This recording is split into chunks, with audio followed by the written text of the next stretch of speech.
Yine telefonu da çattık. Yine televizyonda çatıldı. Dünyanın istendik yüzünde, yani Türkmenistan'da tapağı yok, taşar yurtta elinizden görüp biliyorsunuz. Ne hormatlı arkadaşlar, yine de bugün neşleri alıp 4 tane onlu kamera giyeceğimdi sütnoy. Neşleri alıp hazır ustamaya başladık. 4 tane kameranın içine giren komplekte giren zatlar neşler. Karabkası 4 tane kamera, 80 metre kabel. Demek çunları, joska diski karaz neşler yalı. 4 tane daha firma giyeceğimdi zalya. Usta soğuğa çıdamadır. Esselamu Aleyküm arkadaşlar. Biz Türkmenistan kanalımız bu önemli Sayıt şehrinin komünist oğlusu. Yani komünist neşlerimize kamera koymana geldik. 4 tane akıllı yani onlu kamera. Giyeceğim dizalyan sütnoy. Şu cayımıza hazır devam edeceğiz. Yine var arkadaşlar bir iki kamera. Ne için ne bir kameramız. Şu bark kameramız müşterimizin şu tarafından yani öyle tuttu şu tarafından abzar etti. Görgülüyor. Eylek kameramızın yine bu tarafa karab duran kameramızın yine müşterimizin şu tarafından koyduk.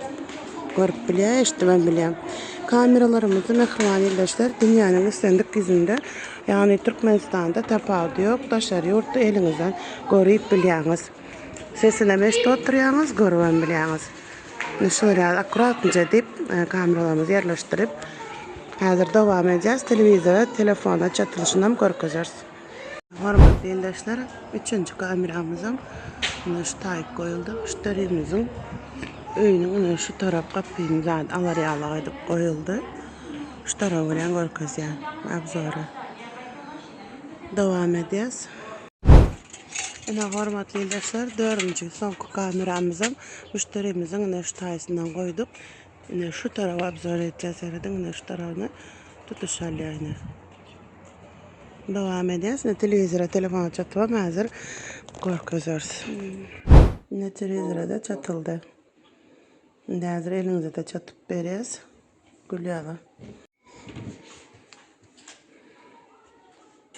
Pessoal, gel lan oğlum.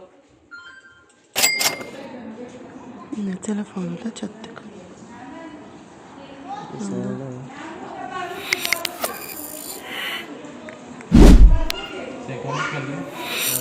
Haydi.